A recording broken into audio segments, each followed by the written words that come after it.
Hello and welcome to JagSync Training, where we're going to review how to use JagSync for your student organization. The first thing you're going to want to know is how to log into JagSync. You can do that by a couple of ways. First is going to jaguar.tamusa.edu, where you're going to click on JagSync underneath Get Involved. You're going to log in with your username and password if you've never logged into Jaguar before. And again, the JagSync link is located under Get Involved. Or you can do what I do, which is I've bookmarked jagsync.tamusa.edu. And then in the top right-hand corner, you're going to click Sign In with the blue button. And then after that, you will go ahead and log in with your, again, Jaguar username and password. Once you're logged in, you're going to be on the home page, or as we also like to refer to it as the Explore page. This is going to be the default view for all users. On this homepage, you'll be able to search for organizations or events to attend and news posts. Students can also view organization pages and access content created by your organization. So I'm going to do a quick overview of the Explore page. So I'm going to go ahead and pull up my actual JagSync. So this is the homepage for JagSync, again, as we call the Explore page. I want to show you these two highlighted alerts up at the top, and that is what we call them, alerts. You will see sometimes one, two, and at most three alerts happening on the top of your Explore page. These are going to be highlighted posts, events, documents, forms of things that are important that we want to make sure that grab your attention. So always make sure you are reviewing what we are highlighting and pinning up at the top for you. After that, if you scroll down, you are going to see all events and then recommended events. So all events is exactly that. It's all the events. If you click view more events that are happening here within all of our departments and organizations. Underneath that, you're going to see recommended events. Now, this is a new feature that JagSync has rolled out. And what this is it's going to be based on things you might have checked into in the past or clicked on or RSVP'd. So you will have some recommended events based on any previous events you've been to. Underneath that, you're going to see My Organizations. So those are going to be organizations that you are a member of. Or that you have requested to be a member of, or also if you have any pending requests from organizations that have invited you to join. Underneath that, on the left-hand side right here, you're going to see the latest news articles. You will only see 3 at a time. But again, if you clicked, well, I'll show you where to get to all news. To the right, you're going to see paths. These paths are a little outdated, so we will be clearing that out soon. And then for campus links, you are going to want to go ahead and click through all of them and make sure you do know where some of those important links are taking you, okay?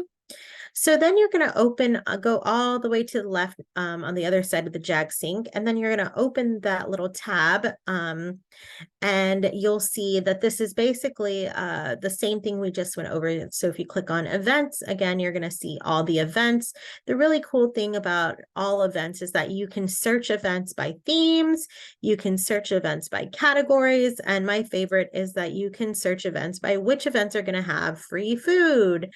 So you want to make sure that you are checking in and seeing where can you get the best and most free food out of all of our events. The second tab is going to be the organizations tab. So you'll be able to click on this tab to see all of our active organizations and departments and committees and task forces that have a JagSync page. After that, you click on news. And again, that is going to be all of the news articles that have been released. This is going to be different based on your student organizations that you're involved in. Since I'm an admin, I get to see every single news article that is posted from all of our organizations. But if you are not an admin, you'll only see events that are considered public or that have permissions set to be posted and viewed by members of your organizations. After that, you'll have forms. You'll be able to search forms by keywords up here, or just scroll down. We do have anything with a star is a highlighted form that, again, we want to make sure you're seeing. And then the next tab is service. So this is going to be community service. As most of you should know, we use Give Pulse for our community service on campus. So if you do click on any of these events, it is going to click you out to Tamusa Give Pulse, where you will be able to RSVP. Make sure you are logged in, and you will log into Give Pulse the same way you log into JagSync, which is with your Jaguar login. All right.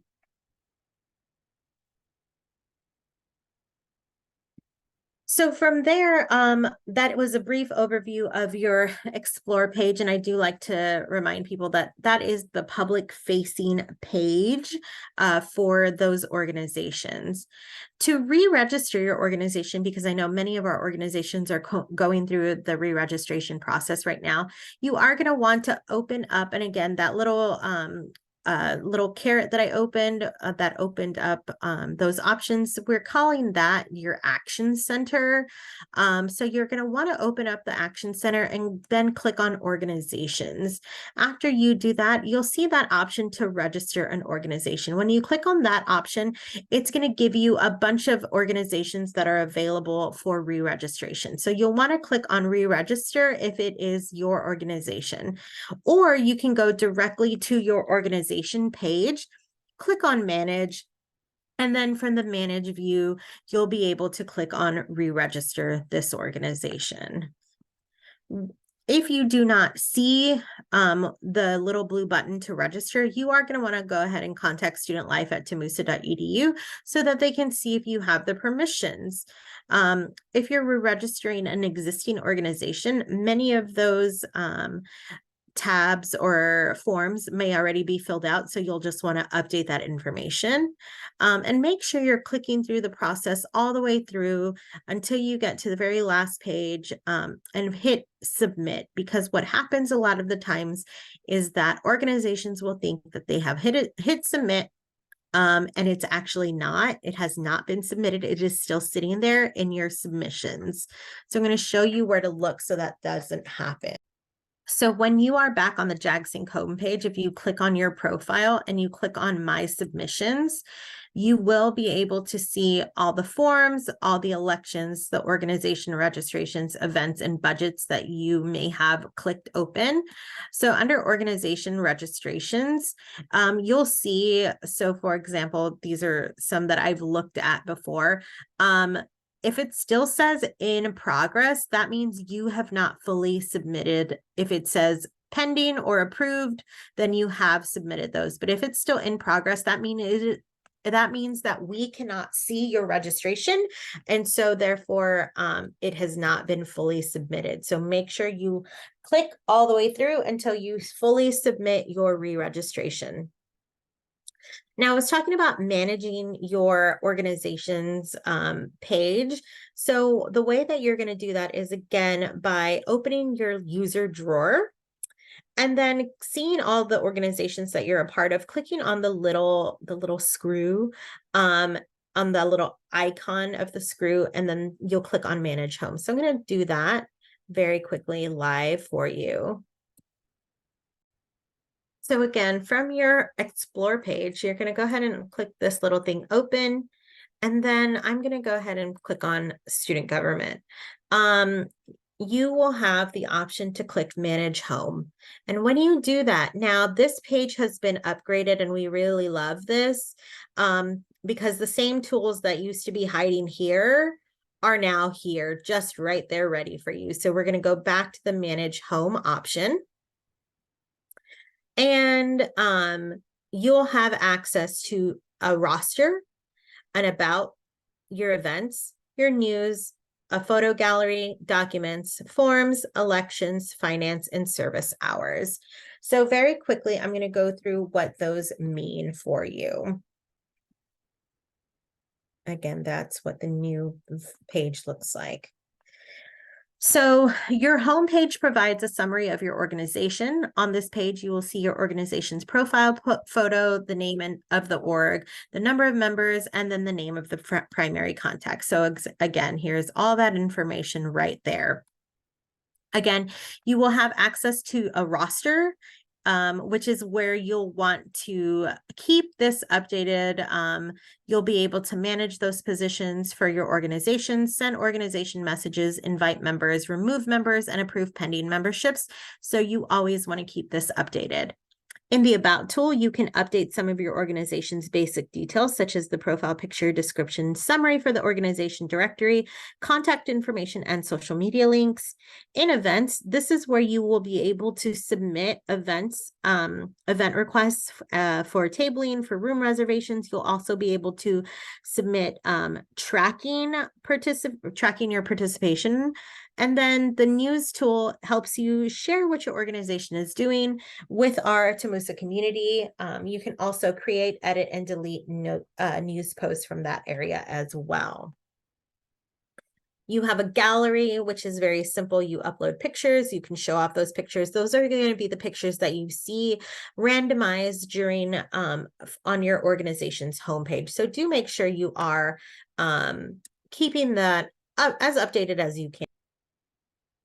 For documents, I do want to be clear that this is more for document storage. So what I always encourage students to do is, way back in the day, we used to transition and we used to give the new incoming officers binders, right? Like there was binders for every position. And then eventually we moved away from binders and we went to USB drives. So here's everything you need to know about this officer position in a USB.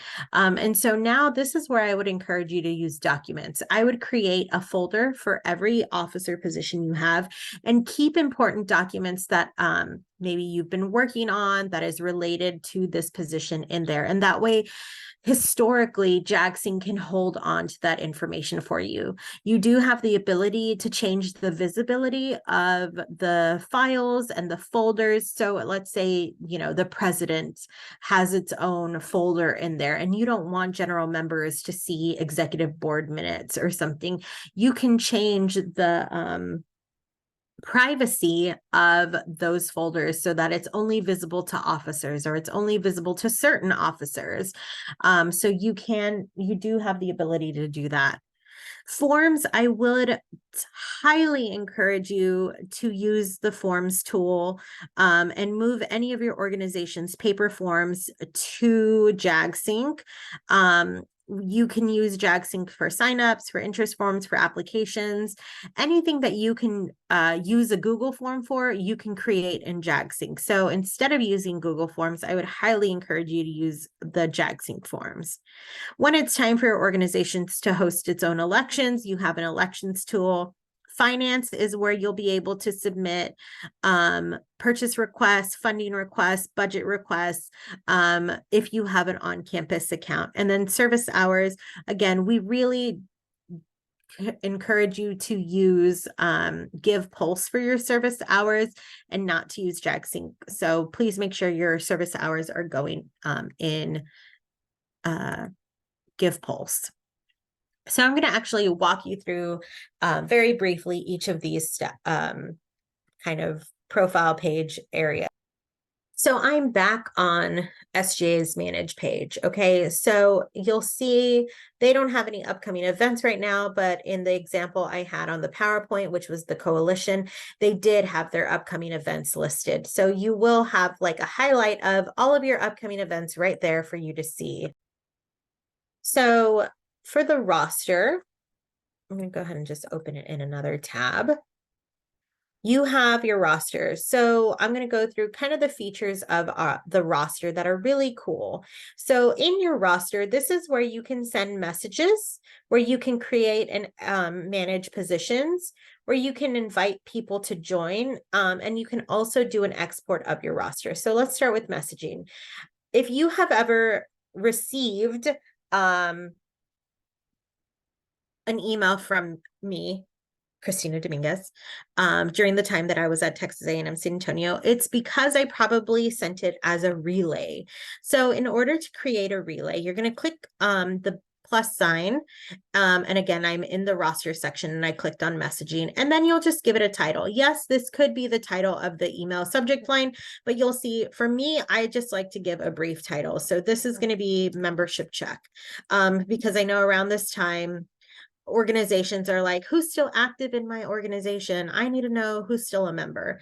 So you'll see SGA has created a variety of positions for their organizations, which I'll show you how to create positions momentarily.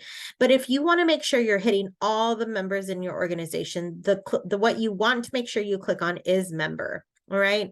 So that means I'm going to send it to 33 people on my roster, because that's how many people are in my organization. And then I'm going to hit create. And I'm going to put a just so that Deanne knows I was using this as a test. So then you're going to hit create. And when you do that, you now get a link. Now this link is only active for 24 hours. So if you do not see an email for 24 hours, or if you do not send the email within 24 hours, it will expire and you'll have to create a new link.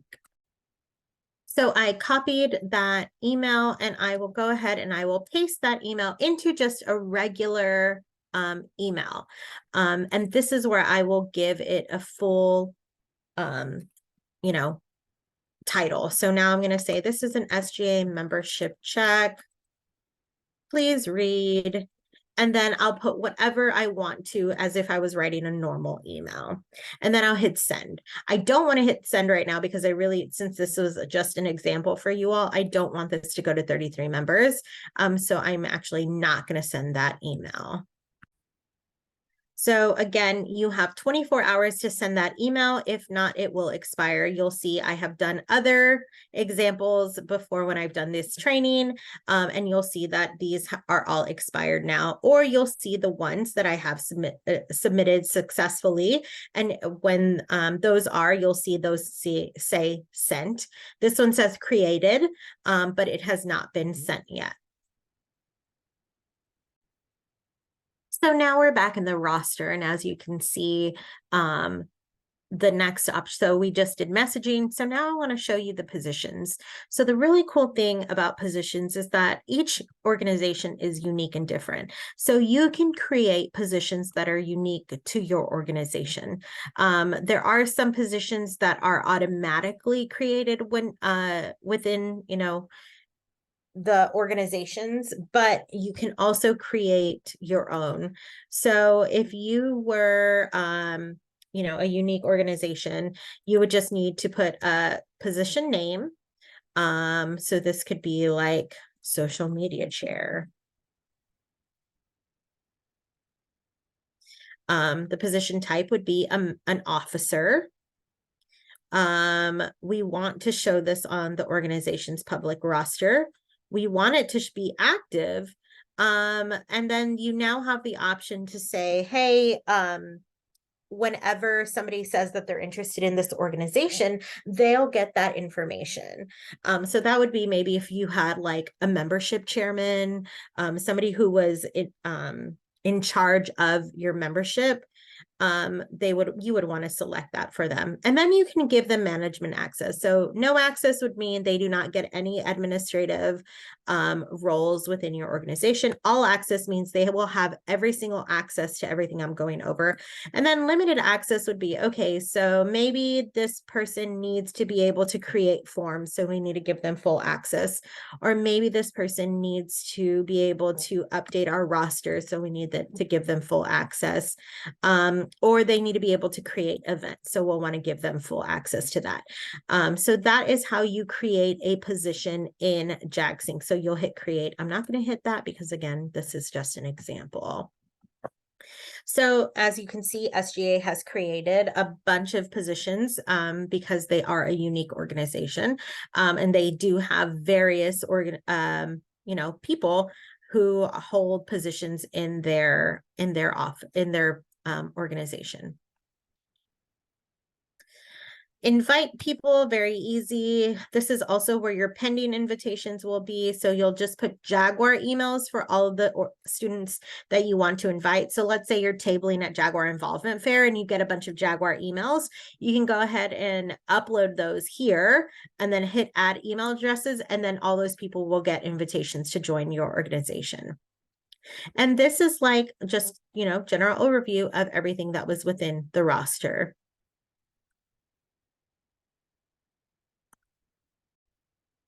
So I'm going to briefly show you, if you're not already a member of our student organization leader page, right there, you do want to request to join because while this is a very brief overview of what JagSync can do. When you click on this link right here for Campus Lab support, it will take you through various walkthroughs. So if you ever have a question, I like to go directly to the help center and then type in, okay, so, I forgot how to create an event. So you can talk through, let me create an event.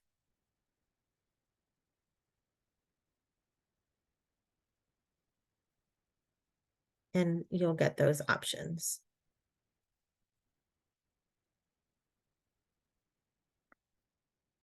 And it's the events walkthrough. And it'll show you how to create that event.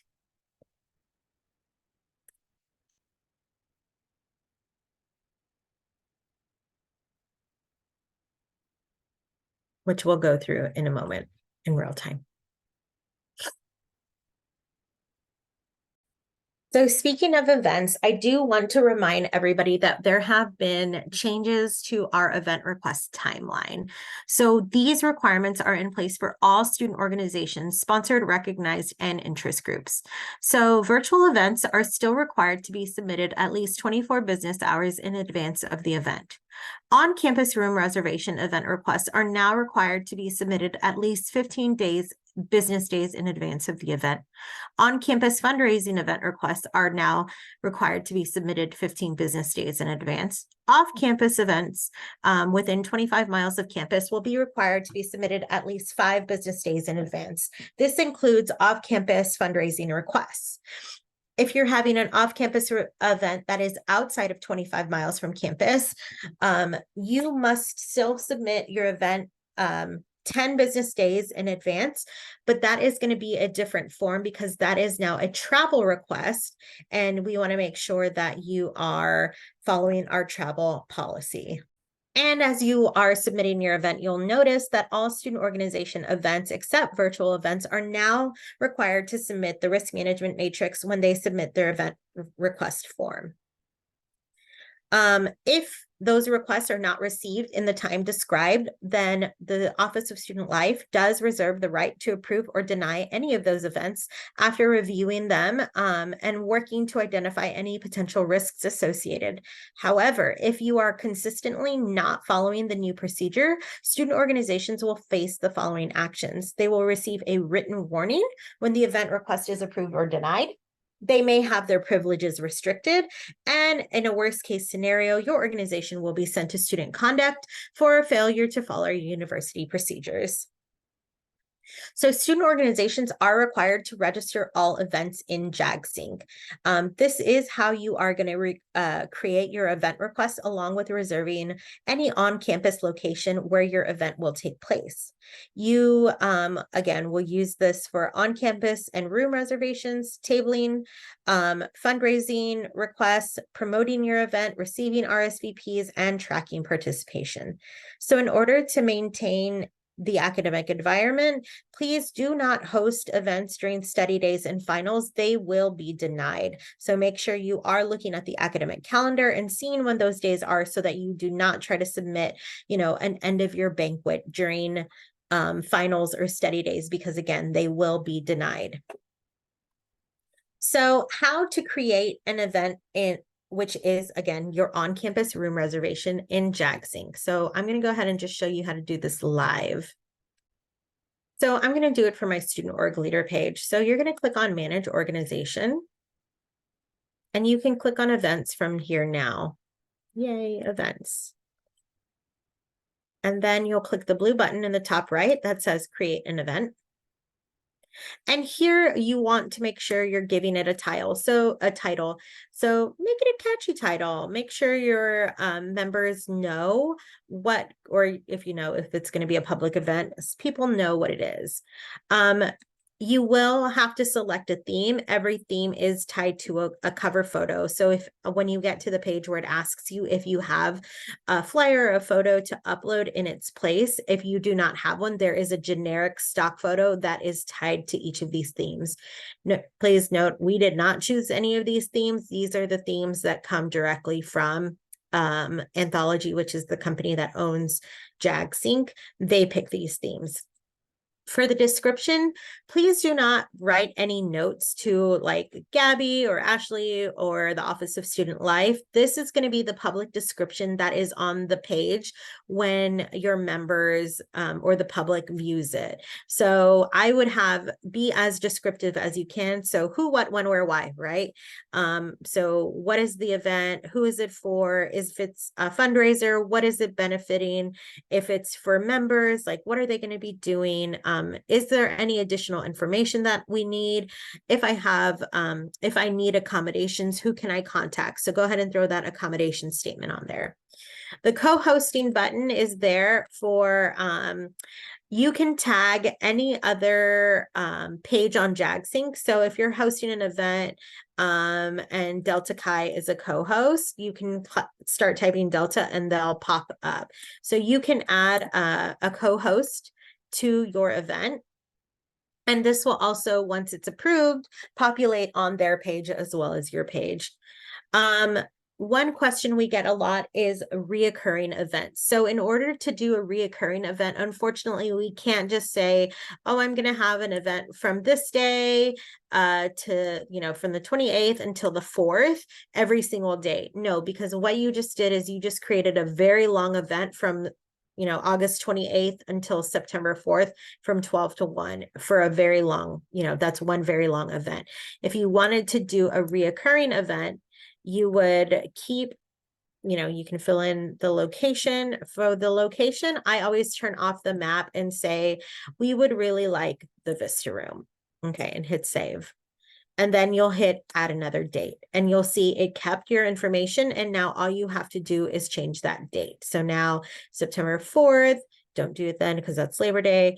And then another one the following week. So the 11th from 12 to 4. So you'll see it keeps all the information and the time. You just have to go through and update the date. And that is how you create a reoccurring event. Visibility, all student organizations need to click students and staff. You cannot put your events on public. The only events that are allowed to be public are departmental events and events that are, or student organization fundraising. Now you can make your visibility more private. So like if this is strictly just for organization members, like it's a retreat, then you can just click it so that organization members will see it. You can also click invited users only. You will need Jaguar emails to send out those invitations, but you can also make it so that only invited users see this. So those are for events that are maybe a little bit more exclusive.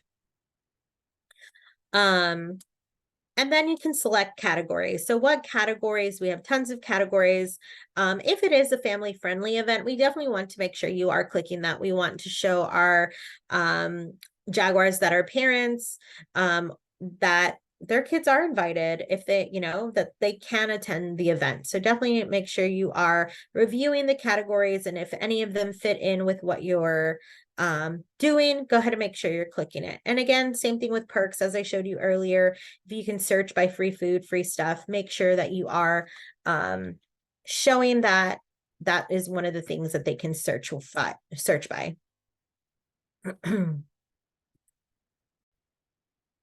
So what I've gone ahead and done is I've opened an event that I've already submitted, just so I can review with you all the remaining steps, because as you saw, it wasn't going to let me click through and hit next unless I filled in all the information, and I didn't want to do that. So I just opened an event that was already submitted. So again, this actually is a good example because you can see I've got my monthly student organization leader meeting. I've got the title, I've got the theme. I went ahead and I put the description in there. I added a co-host. When I originally submitted this, I did have reoccurring dates. Once you submit the event and it's created, it breaks your reoccurring event up into individual events. So you'll have to, so like if you needed to go in and make a change to your event that's a reoccurring event, you will have to now reopen every single event that that was created after you submitted it, to make those changes. So you'll see that I have my visibility set for students and staff, and that I'm offering free food. So now I'm going to hit next. Who can RSVP? Anyone. That's because my event is open to everyone. But again, you can change your RSVP options. So if you only want only invitees, again, remember you will need Jaguar emails to do that, or no one. Sometimes that is just for events that want to be like reminders. So if you have an application deadline coming up and you want to make sure that like people know, you know, you don't need anybody to RSVP to an application deadline. Or if you're if you are hosting an event that is like a service event, and again, like I keep pushing, you want to make sure that your service events, your community service events, are in Give Pulse. So then you can turn off RSVPs, and then in the description hyperlink out to your Give Pulse page. So mine was anyone. And then I ask questions. So you can ask RSVP questions. These can be questions like, do you have any food allergies? What is your shirt size? Like if any information that you need to know that goes along with your event, you can ask those questions here. What student organizations are you representing? So these are questions that I ask. So again, these would be your options for RSVP questions. You always want to make sure you are turning on that post-event feedback. We highly encourage you to take attendance at your event. And then when you take attendance, if you have clicked this little button, your people who attended your event will automatically get a survey that says, hey, you attended this event. What did you think about it? Out of 5 stars. And so if you don't fill out anything else on this page, it'll just be a blank, right? Like, right, you know, out of 5 stars, what do you rate this event? And any comments you have. I think that is really great information for you to know as a student leader, so that you can start improving on your events. But if you're like a department, or you want to know specific things about the event that you had, you can add questions that you want to know feedback from. So for us, we ask questions about, you know, did the meeting do its job?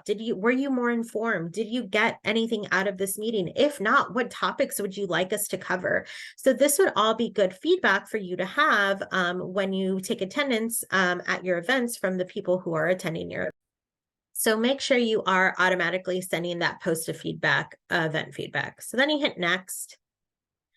And then I believe that's going to be, your photo. So I made something on Canva. This is a picture of Jags Teach from Jaguar Awards. I just thought it was a really cute picture. So I do highly encourage putting pictures on your events, because as you can see, when you click on the events tab, this is really what's going to catch the attention of the people, right? So this is an example right here of something that is a stock photo. If you don't want a stock photo, then make sure you do have specific pictures in there. All right. And then you're going to hit next. You're not going to see that, so continue to custom. And then on these pages, you are going to want to make sure that you are filling out all the information on this page, because based on what you select on this page is going to determine what pops up on the next couple. So this page is going to open up specific pages after you hit next, depending on what you select here. So if you need an on-campus reservation, this is the button you need to be clicking. On campus, I need to reserve a location. And then after that, you can determine, are you doing or hosting any of the following activities? So I'm going to go back to my PowerPoint now. So again, on the page labeled basics, you will make a selection about what kind of a request this is. So if you need to make a room reservation, and this can also be for tabling space or lawn reservation, you need to select that. And then after that, it will populate pages afterward that's going to ask you more specific details on the kind of event you're having based on your selection. So you want to follow all the instructions, fill out all the correct information until you fully submit your event. One of the pages it's going to get to ask you is room setup types. So make sure you are paying attention to the type of room setup you are asking for. So for example, if you ask for auditorium style setup, then the only places that have space for that is going to be the auditorium, the ceremony room, the vista room. If you ask for banquet style, which is round tables with chairs, the only places that can hold that style of setup is the ceremony room, vista room, and auditorium lobby. If you ask for a classroom with a classroom style setup, or if you ask for one of our large meeting spaces like the ceremony room or the vista room, and you ask for a classroom setup, basically you're asking for tables and chairs, like the 6-foot tables with chairs behind it, like in a regular classroom. If you're asking for a conference room setup, that is a table and chairs around it. We typically do not do conference room setups in large meeting spaces like the auditorium, ceremony room, or vista room. So if you are requesting a conference room, but then you also request the ceremony room or the vista room, we're going to have lots of questions. The lawn area means you want an outside space on the lawn. An open space inside is normally going to be a lobby space. So that's normally for a fundraiser or tabling. And then an outside tabling space would be like the CAP courtyard, one of the sidewalks. So those are all spaces. So we wanted to show you examples of those room setup types. So, this is an example of classroom. This is an example of a banquet. And then this is an example of a conference room. So again, if you ask for conference room, but then you're requesting the Vista room, it's not realistic. We are going to put you in a conference room. Again, we want to make sure you are tracking your attendance, and you can track attendance a variety of ways in JagSync. The easiest way is manually. You can click on the Manage Event tab and then click Track Attendance, and then you'll hit Add Attendance. And then you're going to see a list of the users that were invited to the event or were RSVP'd. And you can just click through and add attended, absent, excused. Or you can do a text entry. So you can have had people signed in, right? If you do a manual sign-in sheet, do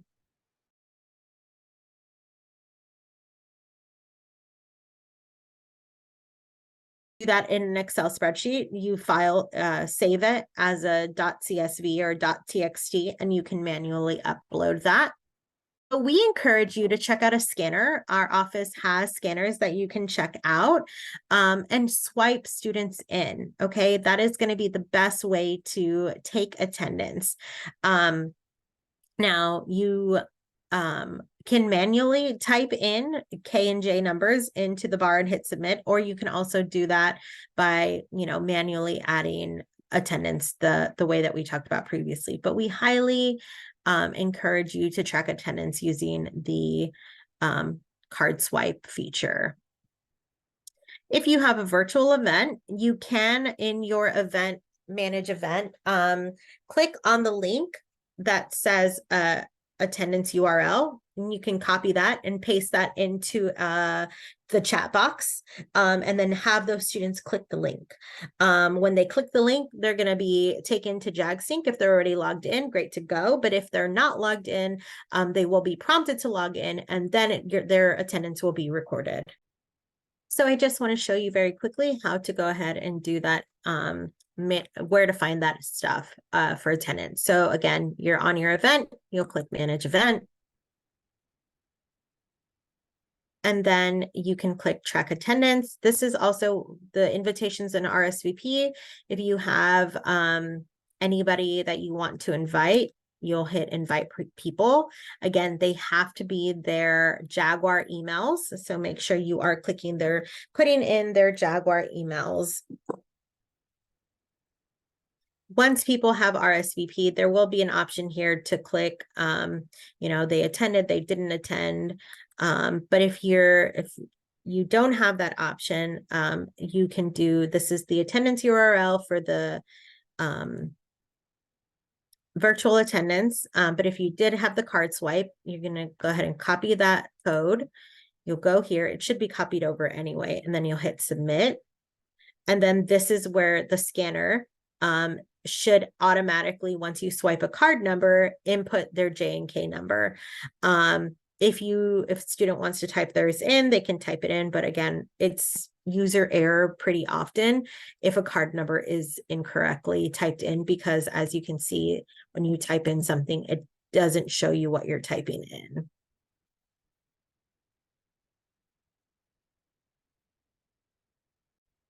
And finally, I just want to go over your user drawer. I think you saw me opening mine earlier.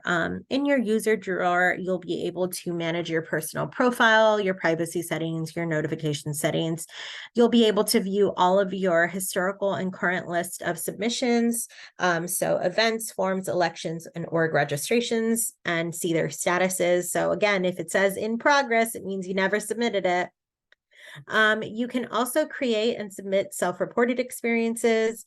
You'll be able to view notifications, all of your submissions, your experiences, and all of your memberships there. So go ahead and click around and play around with that. But yeah, that is JagSync training. Again, if you have any questions, please reach out to the Office of Student Life at studentlife@tamusa.edu. And anybody in that office should be able to help you. So thank you so much for attending the training. Bye-bye.